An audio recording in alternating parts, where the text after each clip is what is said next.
안녕하세요. 의젓한 중학생 아들을 홀로 키우고 있는 40대 남자입니다. 저는 살아가면서 가장 중요한 것이 사람 간의 신뢰라고 생각합니다.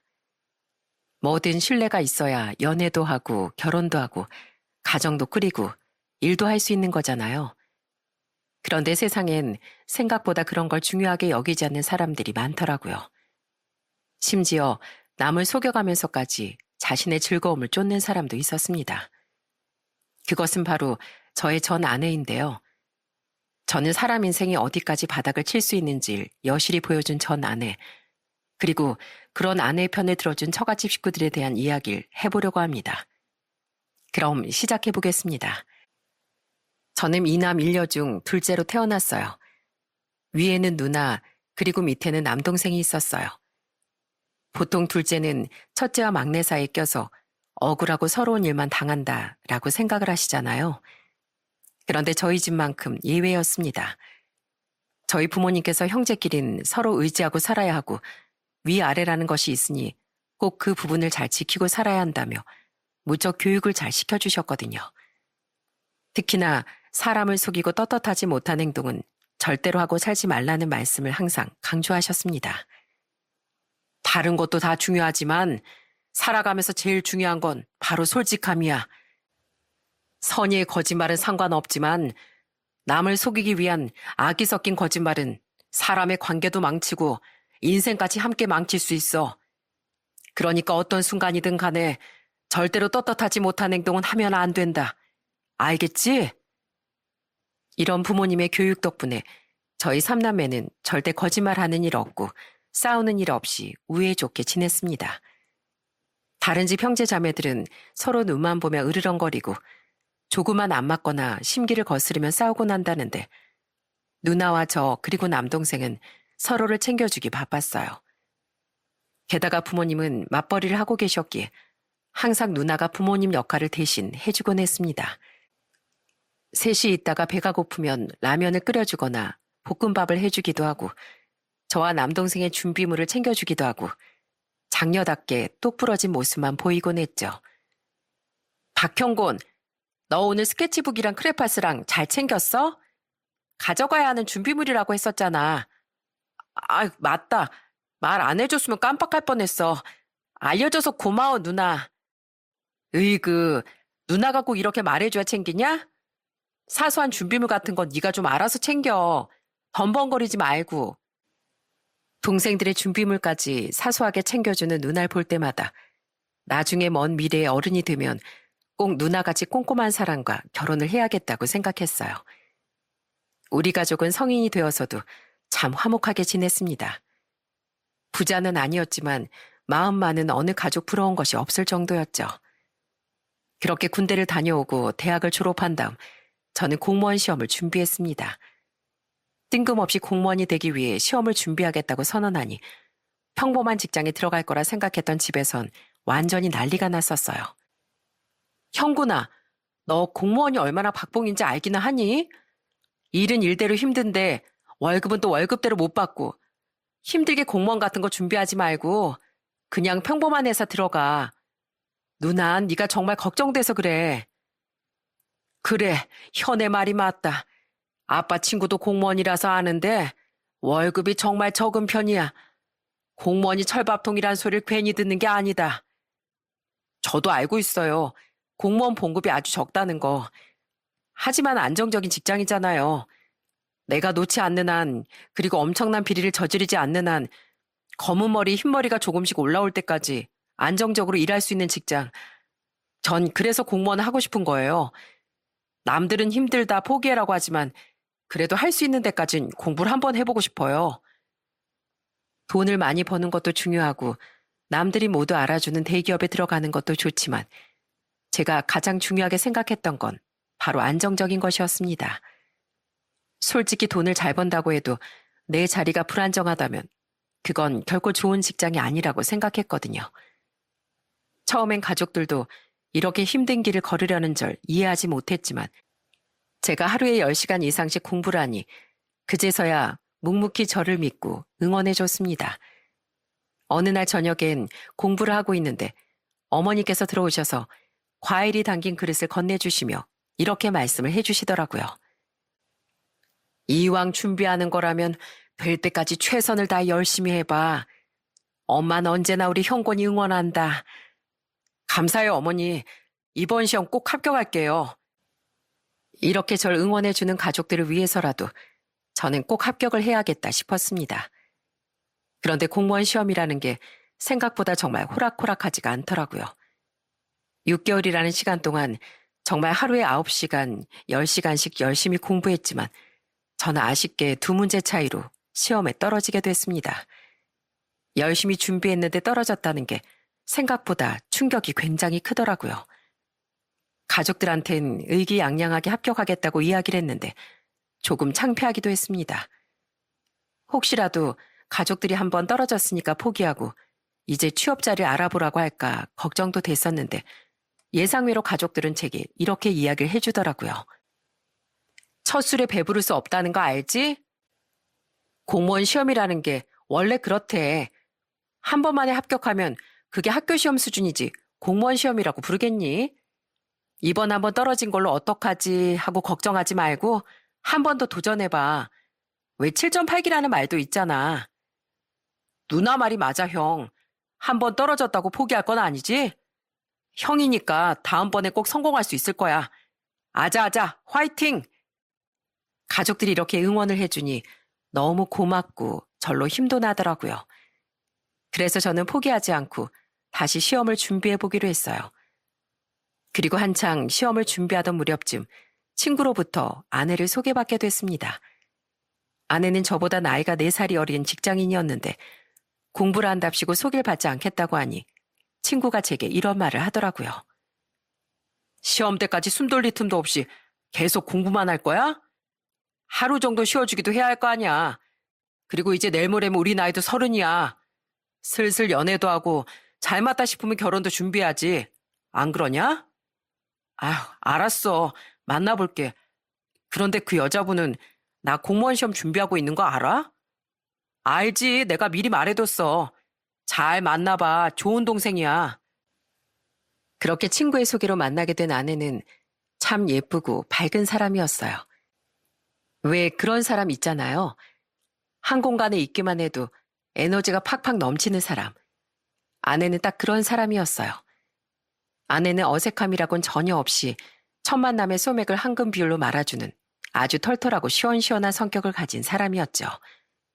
말수가 적고 낯을 가리는 저와는 정반대되는 성격을 가지고 있었어요. 서로 나눈 말이라곤 이름 석자뿐이었는데도 마치 아주 오래전부터 알고 지내던 사이인 것 같았어요. 자, 우리의 첫 만남을 기념하면서 짠해요. 짠! 윤주 씨는 성격이 정말 밝은 사람 같아요. 우리 만난 지 1시간도 안 됐는데 한 5년을 알고 지낸 것 같다는 착각이 들 정도로요.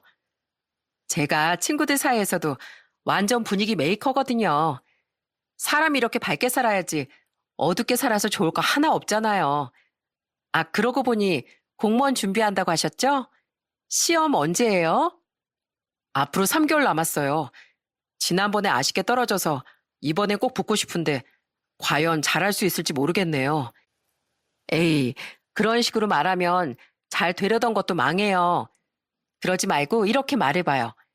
잘 될 거다. 나는 잘할 수 있다. 그리고 떨어지면 뭐 어때요? 다음엔 더 열심히 공부해서 시험 치면 되지. 시험 치기 전날 말해요. 내가 기운 팍팍 불어넣어 줄 테니까. 고마워요. 윤주 씨가 그렇게 말해줘서 합격할 것 같다는 기분이 드네요. 저는 이렇게 활짝 웃어 보이며 긍정적인 말을 해주는 아내가 참 고마웠어요. 하지만 제가 시험을 준비하고 있었고 무엇보다 반듯한 직장 하나 없었기에 조금만 기다려줄 수 있겠냐고 했어요. 시험 합격하고 직장에서 자리를 잡게 되면 그때 정식으로 고백을 하겠다고 말이죠. 저의 말에 아내는 제가 시험에 붙을 때까지 묵묵히 기다려줬습니다. 아내는 공부에 전념하는 절 위해 맛있는 음료를 사다 주기도 하고 제 시험 일정을 체크해주면서 빠뜨린 부분은 없는지 하나하나 꼼꼼히 다시 읽어보라고 말을 해주기도 하고 정식으로 시험을 치는 날에도 저를 시험장 앞까지 데려다 주기도 했어요. 결국 저는 두 번째 시도 만에 시험에 합격했고 합격한 걸 확인하자마자 아내에게 전화를 걸어 제 마음을 고백했습니다. 저 시험 합격했어요. 결과 확인하자마자 바로 전화한 거예요. 혹시 내가 했던 말 기억나요? 시험 합격하면 정식으로 고백하겠다는 말. 그날 바로 만나자고 고백하고 싶었지만 불안정한 내 상황 때문에 윤주 씨에게 제 마음을 전하지 못했었는데 이제야 이렇게 마음을 전할 수 있을 것 같아요. 저랑 정식으로 만나요, 윤주 씨. 와, 너무 축하해요. 그동안 고생 많았어요. 오늘 파티해야 되는 거 아니에요? 이렇게 만나게 된 저와 아내는 사랑을 시작한 지 딱 1년이 됐을 무렵쯤 결혼을 약속하게 됐어요. 아내와 미래를 함께 한다면 앞으로의 삶은 쭉 웃음뿐이겠구나 생각했거든요. 결혼을 할 시기라고 생각을 하기도 했고 말이죠. 특유의 밝음으로 첫 만남부터 제 혼을 쏙 빼놓은 아내는 저희 식구들의 마음도 한 번에 사로잡았습니다. 처음 인사를 오던 날 저녁상을 차리는 어머니의 곁으로 다가가 그릇 나르는 걸 돕기도 하고 식사 후에는 스스로 고무장갑을 끼고 설거지를 하겠다고 나서기도 했어요. 아이고, 아가씨, 당장 고무장갑 벗어요, 얼른. 괜찮아요, 괜찮아. 내가 나중에 하면 돼요. 저도 같이 밥 먹었는데 아무것도 안 하고 앉아만 있는 건 예의가 아니죠, 어머님. 제가 설거지 좀 도와드릴게요.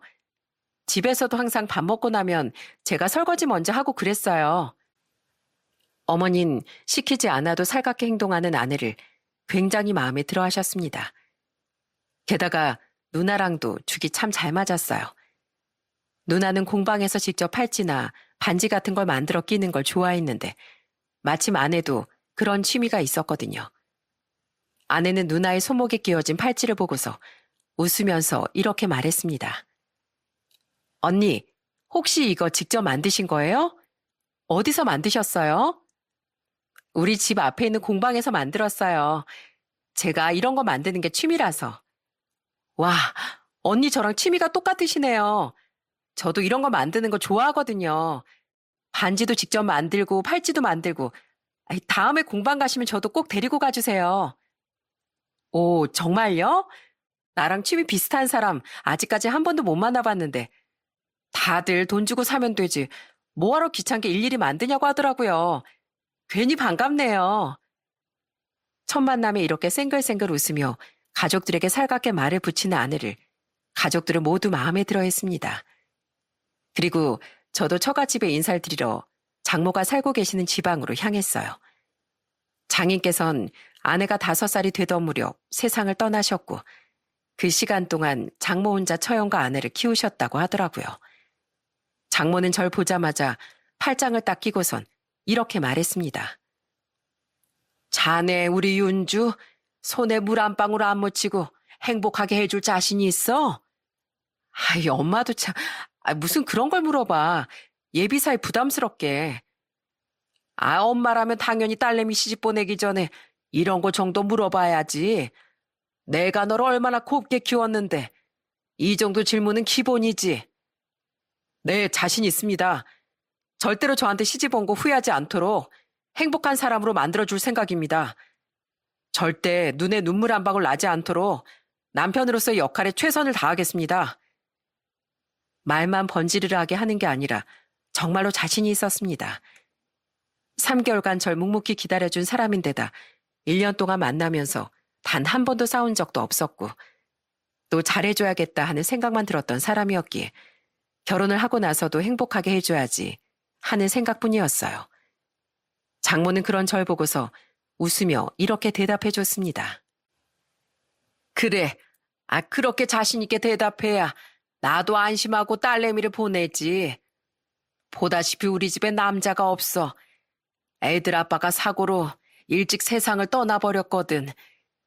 혼자 힘들게 키운 아이들이다 보니 좀 불안하기도 한 마음에 이렇게 물어보는 거니까 너무 기분 나쁘게 생각하지 말게. 알겠지? 네, 장모님. 제가 앞으로 아들 같은 사이가 될 수 있도록 정말 최선을 다하겠습니다. 그렇게 저희는 부부가 됐고 결혼한 지 1년 만에 사랑스러운 아들을 낳아 가정을 꾸릴 수 있었어요. 책임져야 할 가족이 생긴다는 건 그만큼 어깨가 참 무거운 일이더라고요. 아버지께서 그동안 어떻게 살아오셨는지 알 것도 같아 괜히 존경스럽기도 했고 말입니다. 저는 구청에서 일을 하게 됐는데 악성 민원인들로 인해 정신적인 스트레스를 받아도 가족을 바라보면 하루 내도록 쌓였던 스트레스가 눈 녹듯 사라지곤 했어요. 아내는 항상 힘들어하는 제 어깨를 토닥이며 이렇게 말해주곤 했습니다. 당신이 있어서 우리 가족이 잘 먹고 잘 살 수 있는 거 알지? 나 육아휴가 끝나고 나면 당신 어깨에 올려져 있는 짐 좀 덜어줄게. 항상 고마워 여보. 오늘 애기 자고 나면 우리 오랜만에 야식에 간단하게 맥주나 한잔 할까? 안 그래도 오늘 맥주 한잔 마시면 딱 좋겠다 싶은 날이었는데 부부는 일심동체라더니 그 말이 딱 맞나 봐. 좋아, 맥주 내가 가서 사올게. 바쁜 하루의 끝에 함께 할 수 있는 사람이 있다는 건 정말이지 행복한 일이었어요. 그리고 정신없는 와중에도 저는 결혼 전 했던 약속을 지키기 위해 일주일에 2~3번씩은 꼭 장모에게 전화를 하곤 했어요. 비가 오면 비가 오는 대로, 또 바람이 불면 바람이 부는 대로 사소한 일 하나까지도 챙겨가며 연락했고 생신 때가 되면 조용히 계좌로 용돈을 보내드리기도 했습니다. 월급이 그렇게 넉넉한 편은 아니었기 때문에 많은 액수를 드리진 못했지만 말이죠. 그래서였을까요? 그 액수가 장모는 못내 불만인 듯 보였습니다. 다른 집 사위들은 100만 원, 200만 원씩 쓰라고 턱턱 보내주고 해외여행도 보내준다는데 자네는 언제쯤 나 해외 구경 시켜주고 용돈도 넉넉하게 줄 건가? 친구들이 물어봐도 우리 사인 공무원이야. 뭐 이거 하나밖에 자랑할 게 없잖아. 친구들한테 신나게 자랑 좀 할 수 있게 만들어 줘봐. 저도 마음 같아선 해외여행도 보내드리고 싶고 용돈도 통 크게 드리고 싶은데 지금 집사람이 육아휴직 중이라 저 혼자 돈을 버는 상황이어서 생활하기가 조금 빠듯하네요, 장모님. 다음에 상황 좀 여유로워지면 그땐 꼭 해외여행도 보내드리고 용돈도 자랑하실 수 있을 정도로 넉넉하게 드리겠습니다.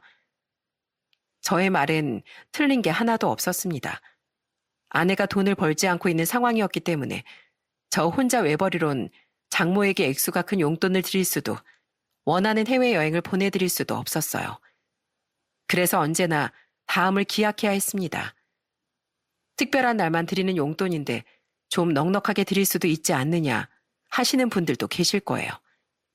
하지만 얼마 되지도 않는 월급이라 허리띠를 넉넉하게 졸라야만 세 식구가 그나마 편안하게 생활을 할 수 있었어요. 그렇게 시간이 흘러 아이가 딱 3살이 되던 무렵에 아내는 육아휴직을 끝내고 복직을 했습니다. 그런데 복직을 한 지 1년도 되지 않아 갑자기 제게 이런 이야기를 하더라고요. 여보, 나 오늘 회사에 사직서 냈어. 뭐? 아니, 갑자기 무슨 소리야? 사직서를 냈다니? 나한텐 아무 말도 없었잖아. 아니, 확실히 몇 년 쉬고 나니까 영 일하는 게 적응이 안 되더라고. 아무래도 육아휴직하는 동안 몸이 좀 바뀐 것 같아. 밖에서 일을 하는 것보다 애기 키우면서 집안일하는 게 더 적성에 맞는 것 같다는 생각이 들더라고. 아무리 그래도 그렇지. 아이, 그런 걸 나랑 상의도 없이 혼자서 결정하면 어떡해. 이런 중요한 일이 있으면 통보를 하지 말고 나랑 상의를 좀 해줬으면 좋겠어. 이건 우리 가족의 생계가 걸린 문제잖아. 아이, 알았어. 그런 식으로 정색하면서 말하지 마. 나 무서우니까. 이런 중요한 사안을 저와 상의 한마디 없이 멋대로 결정을 내려버리고 통보를 한 아내를 보며 저는 당혹스러움을 감출 수가 없었어요. 그런데 더 문제였던 건 회사를 그만두고 난 이후 아내의 태도였어요. 분명히 육아를 하고 집안일을 하는 게 적성이라고 말했던 아내는 집에서 쉬게 되면서 놀고 먹는 배짱이가 되어버렸습니다. 설거지를 하지 않고 싱크대에 그릇을 잔뜩 쌓아놓는가 하면 빨래는 하지도 않아서 산더미처럼 쌓여있고 처리하지 않은 음식물들은 썩어서 집안의 초파리들이 드글드글 끓기 시작했어요. 아내는 그럼 뭘 하고 있었냐고요? 거실 바닥에 드러누워 잠을 자고 있거나 아니면 텔레비전을 보면서 과자나 아이스크림을 먹으며 군것질을 하고 있었습니다. 아이를 집에서 돌보겠다며 기껏 보낸 어린이집도 퇴소를 시켜놓고선 아이에게 눈길 한 번 주지 않고 본인 쉬는 것에 열중을 하고 있더라고요. 당신 좀 심하다는 생각 안 해? 설거진 그대로 쌓여있고 빨래는 얼마나 안 했으면 빨래 바구니가 터져 나가려고 하고 이러려고 회사 관둔다고 했어? 아, 알았어. 지금 하면 되잖아. 설거지도 하고 빨래도 돌릴게. 됐지? 꼭 내가 이렇게 말을 얹어야 하는 신용을 하는 거야? 좀 미리미리 할 순 없냐고. 아우, 저놈의 잔소리 진짜. 적당히 좀 해, 적당히 좀. 퇴근하고 돌아오면 수고했다며 날 다독여주는 아내의 모습은 어디로 가고 저렇게 갑자기 변해버린 아내만 남았는지 솔직히 참 많이 당황스러웠습니다. 하지만 아내의 만행은 여기서 끝이 아니었어요. 아니, 차라리 집안일을 하지 않고 배짱이 마냥 뒹굴거리는 모습이 양반이었죠. 주말이 되어 제가 쉬게 되면 아내는 아침부터 꽃단장을 하기 바빴어요. 평소엔 안 하던 화장도 하고 미용 도구로 머리도 가꾸고 몸에 딱 달라붙는 옷을 입는가 하면 때로는 짧은 치마를 입고 외출을 하기도 했어요. 게다가 한 번 나가면 전화도 받지 않고 늦게 들어오는 일이 아주 비일비재했습니다. 그래서 참다 못한 전 한날 아내를 보고 이렇게 말했어요. 당신 주말마다 그렇게 화장하고 짧은 치마 입고 누구 만나러 나가는 거야? 전화를 걸어도 제대로 받지도 않고. 나 거짓말하는 거 정말 싫어해? 그러니까 솔직하게 말해. 주말마다 친구들 만나서 시내에서 맛있는 것도 먹고 영화도 보고 그런다. 왜? 난 내 친구들이랑 놀지도 못해? 그리고 왜 화장하고 치마 입는 거 가지고 뭐라 그래?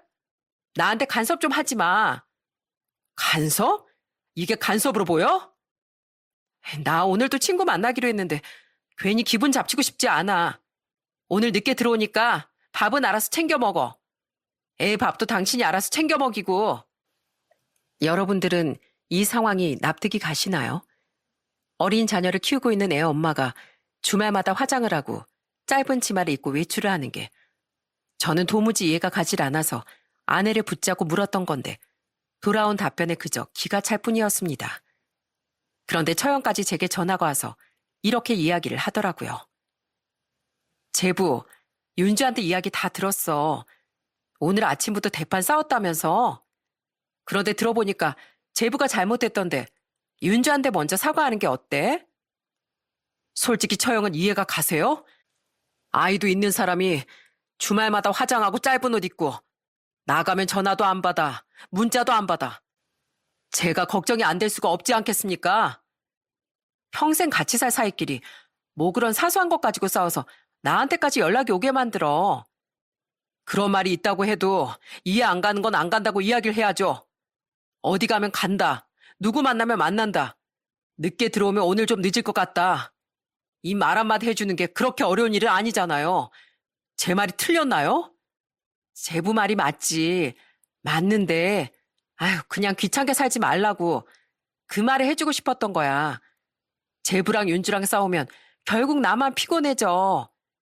원래는 엄마가 전화해서 제부한테 한바탕 퍼보려고 한 거 내가 대신 전화해서 혼내주겠다고 한 거야. 여기서 내가 끝내는 걸 감사하게 생각해. 어? 아내는 저희 사이에 있었던 일을 처갓집에 미주알 고주알 모두 일러 바치는 것 같았습니다. 일이 이렇게 되니까 정말 속에서 천불이 나고 뒤집어질 것 같더라고요. 이날을 기점으로 처가 식구들에게 더 이상 아들처럼 살갑게 굴지 않았습니다. 장모 또한 제 전화를 받지 않기도 했고 말이죠. 그런데 이 정도 일은 그저 약과에 불과하다는 걸 깨닫기까진 그리 오랜 시간이 걸리지 않았어요. 외줄타기를 하는 것처럼 아내와의 관계가 위태롭게 유지되던 어느 날, 전날 야근을 하고 집에 들어와 주말이라 모처럼 잠을 푹 자고 있는데 갑자기 옆에서 큰 소리가 들리더라고요. 깜짝 놀라 잠에서 깬 제가 옆을 돌아보니 아내가 입을 틀어막은 채 눈물을 흘리고 있는 겁니다. 일어나자 본 광경이 아내가 울고 있는 모습이라니 저는 당황스러움을 뒤로한 채 눈물을 흘리고 있는 아내에게 물었어요. 당신 왜 그래? 무슨 일이야? 방금 언니한테서 전화가 왔는데 엄마 건강검진 결과가 안 좋은 것 같대. 위암이 의심된다고 지금 정밀검진 받으러 들어갔다는데. 뭐? 위암? 저는 암이라는 단어를 듣고 깜짝 놀랄 수밖에 없었어요. 한동안 장모와 연락도 제대로 하지 않아 어떻게 지내고 있는지도 몰랐었는데 갑자기 위암이 의심된다니. 하지만 제가 놀란 만큼 아내도 많이 놀란 것 같았기에 우선 아내가 감정을 추스릴 수 있게끔 다독여줬습니다. 그리고 1시간 정도가 지난 후 아내는 한숨을 푹 내쉬면서 제게 이렇게 말했어요. 암은 암인데 다행히도 일기래. 막 시작되는 단계라서 수술도 할 수 있고 항암 치료도 할 수 있다고. 이 정도면 금방 완치될 거라고 했대. 정말 다행이다. 심각한 걸까 봐 걱정했었는데. 일기? 다행이다. 초기에 발견돼서. 수술은 다음 주에 바로 하기로 했고 언니가 회사를 다니고 있어서 엄마를 옆에서 케어해 줄 사람이 필요하다고 하는데 다음 주 평일 4박 5일 정도 집에 다녀와야 할 것 같아. 그래, 장모님께서 수술까지 하셨는데 당신이 옆에서 잘 챙겨드리고 힘도 되어드리면 좋지. 저는 아내가 지방에 있는 처갓집에 다녀온다는 것에 흔쾌히 고개를 끄덕였습니다. 놀러 가는 것도 아니고 장모가 수술을 하고 나서 옆에서 돌봐드리러 간다고 하는데 어떤 사람이 그러지 말라고 하겠나요? 그 후 저희 집에도 이 사실을 알렸습니다. 그런데 제 말을 듣고 있던 누나가 제게 이런 말을 하더군요. 아니, 올케 혼자 집에 가게 두면 안 되지. 하루 연차라도 내서 너도 같이 다녀와. 얼마나 힘들겠어. 초기든 뭐든 간에 어찌됐건 암인데. 올케 혼자 보내지 말고 같이 가줘. 힘들 땐 말없이 옆에 있어주는 게 의지가 되는 법이지. 그래야겠다. 같이 갈 생각은 못하고 있었네. 지방에 함께 내려갈 생각은 하지도 않고 있었는데 누나의 말을 듣고 나니 아차 싶은 생각이 들더라고요. 그리고 전화를 끊자마자 곧바로 아내에게 물었습니다. 당신 다음 주 평일 4박 5일 동안 다녀온다고 했었지? 나랑 같이 가자. 아무리 그래도 내가 사인데 그냥 당신만 보내는 건 예의가 아닌 것 같네. 아니야, 그럴 필요 없어. 이미 기차도 다 예약해뒀고 둘이 가면 애는 누가 봐. 그냥 나 혼자 빠르게 다녀올게. 애도 같이 데리고 가면 되지. 뭐가 문제야. 그러지 말고 기차표 취소해. 내 차로 편하게 가게. 정말 괜찮다니까. 엄마한테 내가 말해둘게. 박서방이 많이 걱정하더라고. 말이라도 그렇게 해줘서 고마워. 아내가 출발하는 날 동행을 하겠다고 했는데 아내는 끝까지 거절을 하더군요. 그동안 저한테 보였던 태도와는 달리 아주 부드럽고 정중하게 거절을 하더라고요. 이 부분에서 이상함을 느껴야 했습니다. 데려다 준다는 것도 마다하고 차로 편하게 갈 수 있는데 굳이 버스를 타고 간다. 여기서 낌새를 느꼈어야 했는데 그날의 전 너무나도 순수했어요. 그리고 아내가 지방으로 내려가는 당일 저는 아내에게 하얀 돈봉투 하나를 건넸습니다. 이게 뭐야? 안에 100만 원 들어있어. 그동안 내가 장모님께 용돈 한 번 제대로 못 드렸었는데 찾아뵐 수 있는 상황도 아니니까 조금이라도 보탬이 되고 싶어서 그 돈으로 장모님 병원비도 보태고 음식 드실 수 있으면 자극적이지 않은 걸로다가 사드리고. 저는 봉투 속에 100만 원을 담아 아내의 손에 쥐어줬어요. 솔직히 뭐 좋다고 100만 원까지 안겨주는 건가 싶으실 겁니다. 하지만 사람에겐 도리라는 게 있잖아요. 이혼했으면 모를까 어쨌든 가족이기도 하고 또 함께 갈 수가 없으니 작게나마 마음이라도 전해드리고 싶었습니다. 아내는 그 돈을 건네받고 제게 이런 이야기를 하더군요. 고마워 여보. 이거 박서방이 준 돈이라고 엄마한테 꼭 전해드릴게. 그리고 다녀와서 당신한테 이젠 잘하고 싶어. 당신이 우리 집안을 이렇게 생각할 줄은 몰랐어. 알았어. 조심히 잘 다녀오고 도착하면 문자 한 통이라도 남겨줘. 아내는 고개를 끄덕이며 짐가방을 들고 집을 나섰습니다. 수술은 잘 끝나셨을까? 아프진 않으실까? 장모님이 못내 궁금하긴 했지만 그래도 아내가 옆에 있으니 괜찮겠지 생각했어요. 그렇게 아내는 지방으로 떠났고 몇 시간 후 장모님과 함께 찍은 사진을 한 장 전송해주면서 잘 도착했다는 문자 한 통을 남겨줬습니다. 저는 아내가 출발한 날을 기점으로 연가를 사용해서 아내가 돌아올 때까지 아이와 함께 집에서 시간을 보냈습니다. 그리고 다음날 오후쯤 뜻밖의 전화 한 통이 걸려왔어요. 전화를 건 사람은 다름 아닌 저의 중학교 친구였습니다. 원래는 전화를 잘 안 하는 친구인데 웬일인가 싶은 생각이 들더라고요. 그리고 그 전화를 받고 저는 너무 놀래서 전화기를 그만 떨어뜨리고 말았습니다. 겨우 정신을 차리고 다시 전화를 들었어요. 야, 웬일이야? 네가 나한테 전화를 다 하고. 야, 형구나, 너 왜 나한테 이혼했다고 말을 안 했냐? 뭐? 아니, 무슨 소리 하는 거야? 나 이혼 안 했어. 이혼을 안 했다고? 이상하네. 그럼 대체 뭐지? 그럼 혹시 니네 처가족의 처남이라든지 형님 있어? 왜? 아이, 무슨 일인데 그래? 나 지금 여기 베트남 다낭에 가족여행 와 있거든. 가족들이랑 같이 밥 먹으러 유명한 식당에 들어와 있는데 난 이 와이프 보고 깜짝 놀래고 말았지 뭐야. 처음엔 긴가민가 했는데 처음 보는 남자랑 팔짱을 끼고 다니더라고. 뭐? 진짜 우리 와이프가 맞아? 맞다니까. 그리고 네 와이프만 있는 게 아니야. 그때 네 결혼식 때 봤던 네 처형이랑 장모님도 함께 있던데 내가 네 결혼식 사회까지 보고 사진까지 다 찍었는데 얼굴을 헷갈렸을 리가 없고 얘가 이혼을 했는데 쪽팔려서 나한테 말을 안 했나 싶어가지고 전화했지. 무슨 소리야.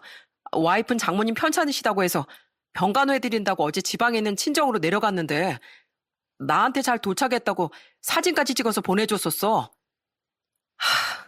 일단 내가 지금 사진 찍어서 보내줄 테니까 맞는지 한번 봐봐. 전 누군가가 내 뒤통수를 한 대 세게 친 것 같은 기분이었어요. 친구가 대체 무슨 말을 하고 있는 거지 싶더라고요. 분명 아내는 어제 친정으로 내려갔는데 베트남 다낭에서 다른 남자의 팔짱을 끼고 있다니 믿을 수가 없더라고요. 아무리 그래도 아내가 제게 그런 거짓말까지 할 린 없다고 생각했어요. 그런데 잠시 후 친구가 보내준 사진을 보고 심장이 차갑게 식는 듯한 느낌을 받았습니다.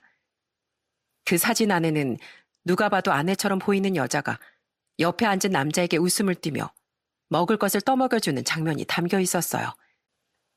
그리고 친구는 사진을 보내자마자 다시 제게 전화를 걸어 이렇게 물었습니다. 내가 잘못 본 거 아니지?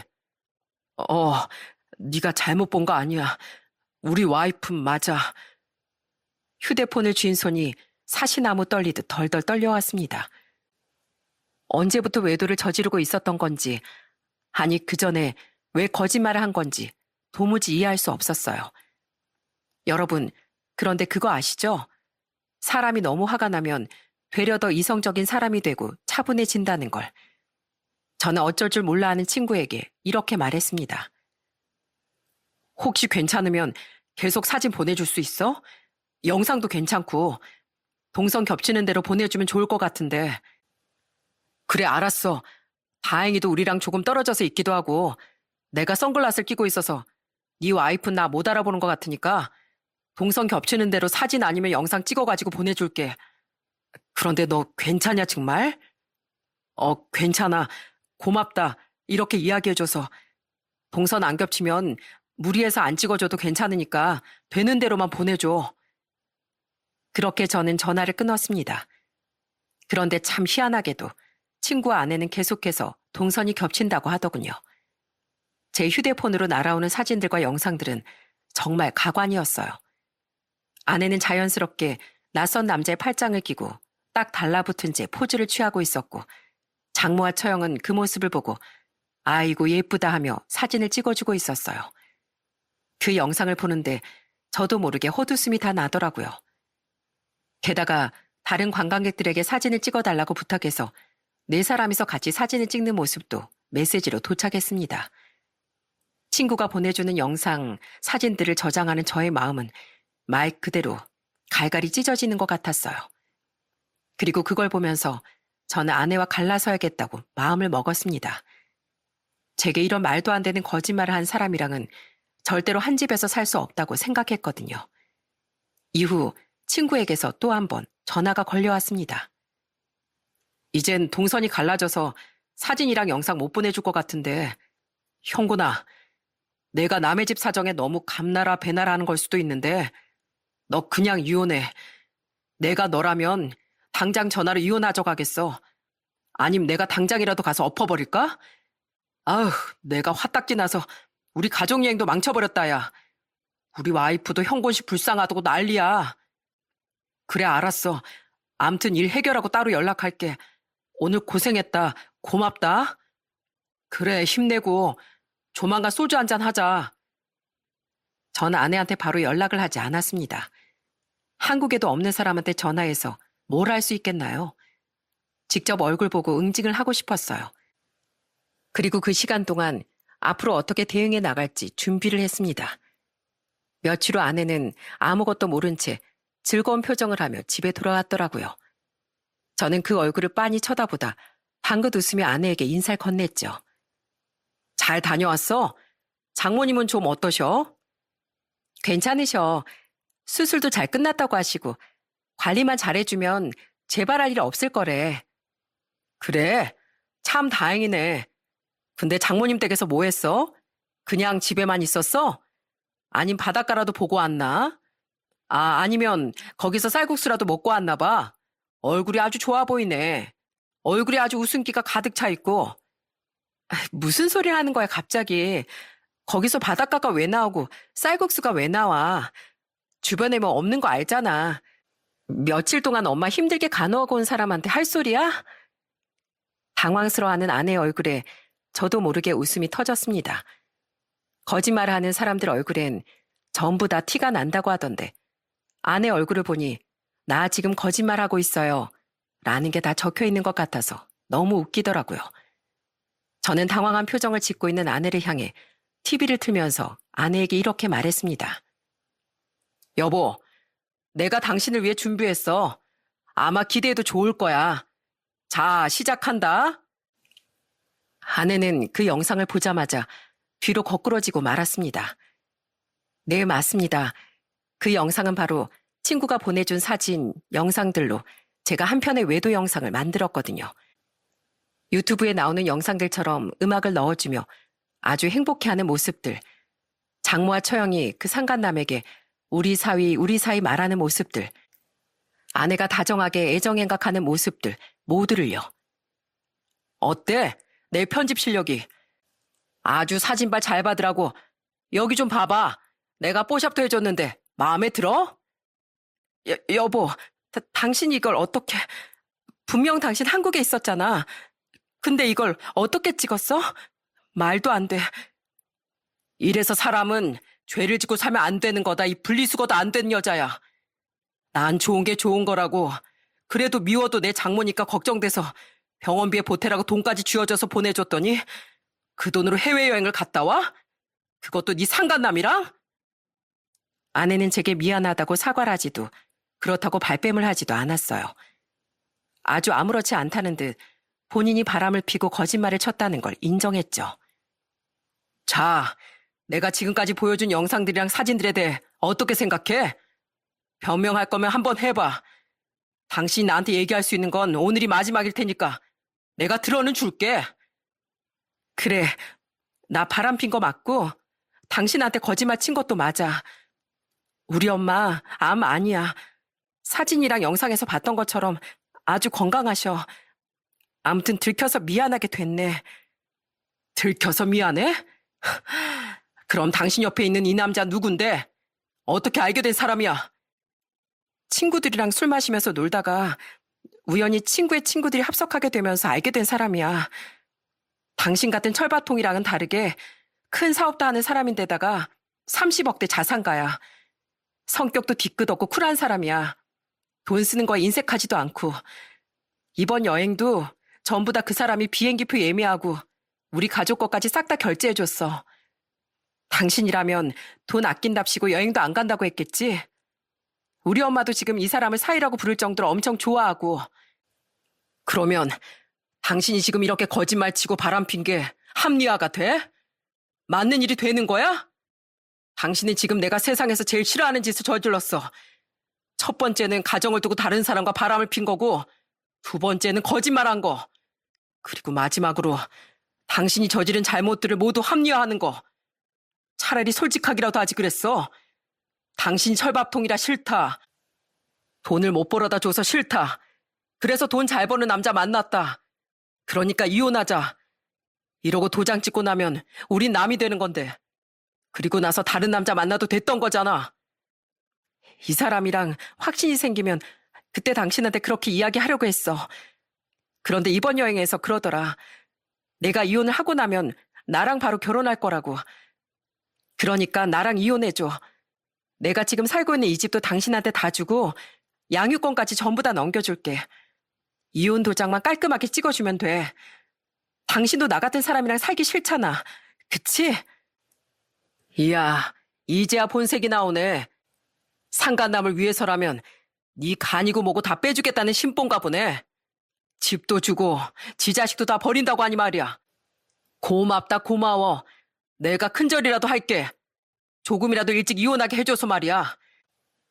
넌 평생을 불륜녀 꼬리표 달면서 살아야 할 거고 상간남 때문에 가정을 파탄난 죄도 평생 안고 살아가야 할 거야.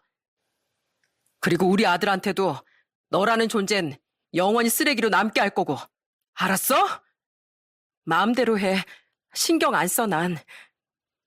아내와 이혼을 결심한 이유는 외도를 저질러서도 있었지만 제일 큰 건 목숨을 좌우할 수 있는 것으로 거짓말을 쳤다는 것이었어요.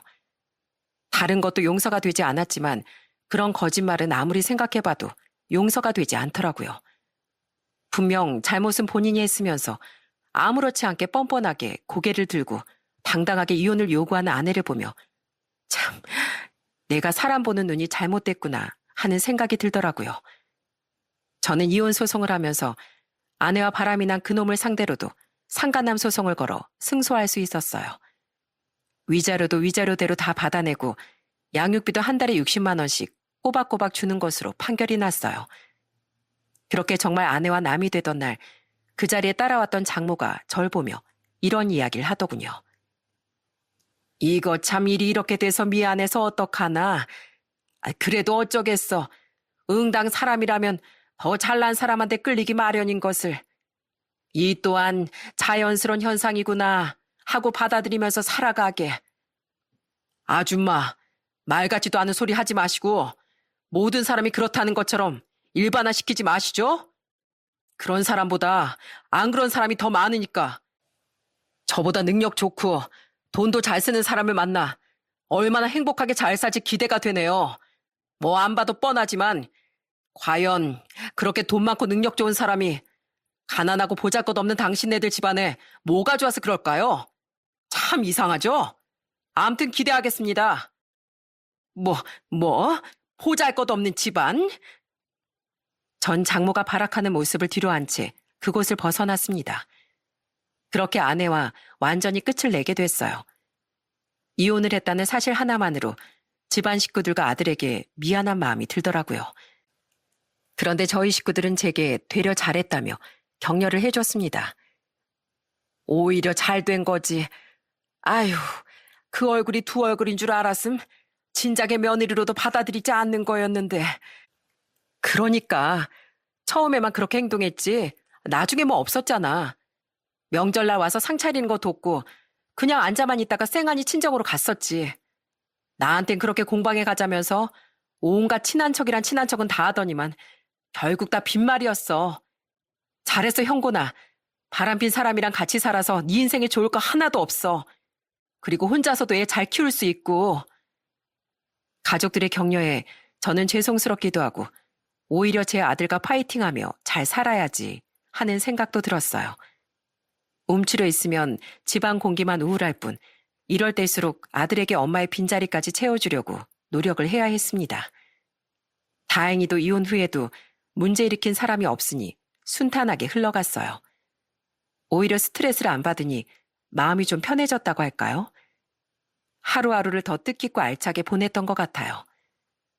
그렇게 제가 이혼한 지 8개월이 지났을까요? 어느 날 전 아내와 전 장모가 저희 집으로 찾아오는 게 아니겠어요? 그것도 아주 처참한 얼굴을 하고서 말이죠. 뭐야, 갑자기 왜 찾아왔어? 우리 이제 서로 마주칠 일이 없는 것 같은데.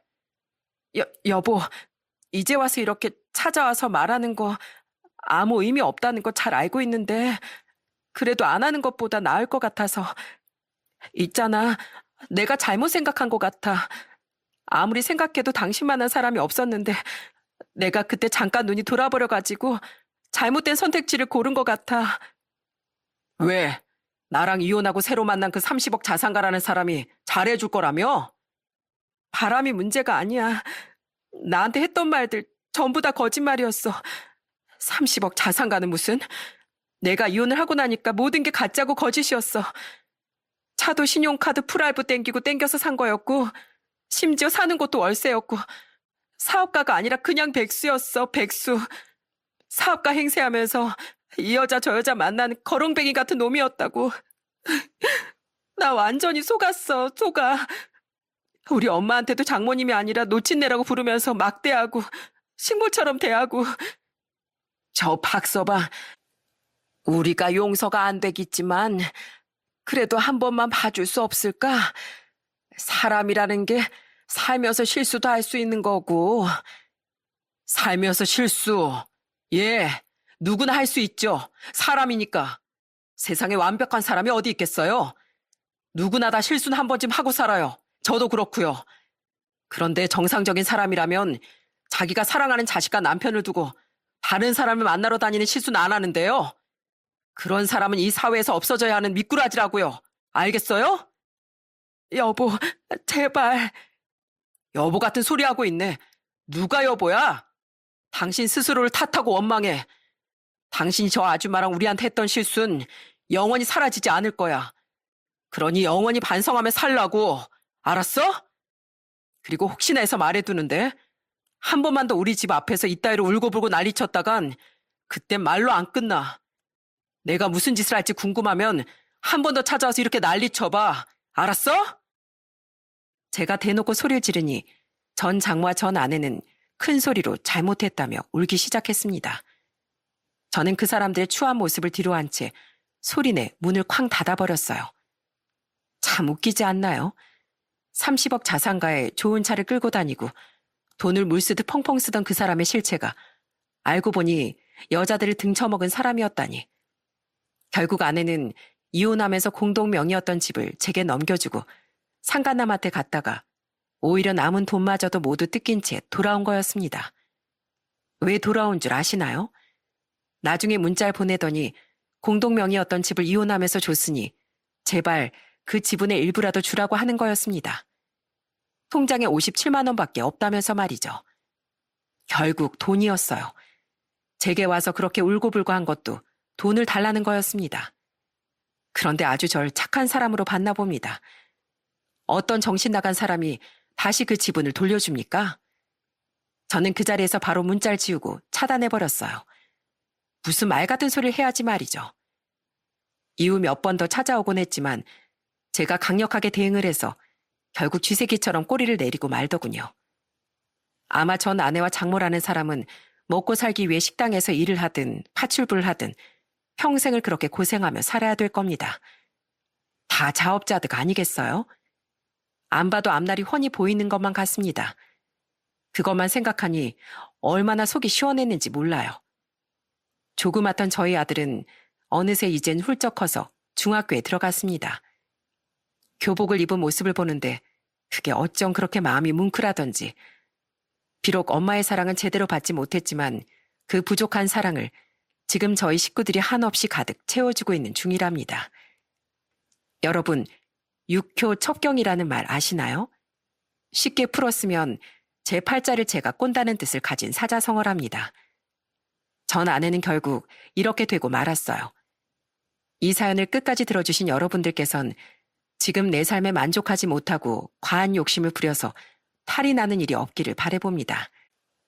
다들 무더위에 건강 항상 챙기시고 저는 여기서 사연을 마무리해볼까 합니다. 제 긴 사연 들어주셔서 감사합니다.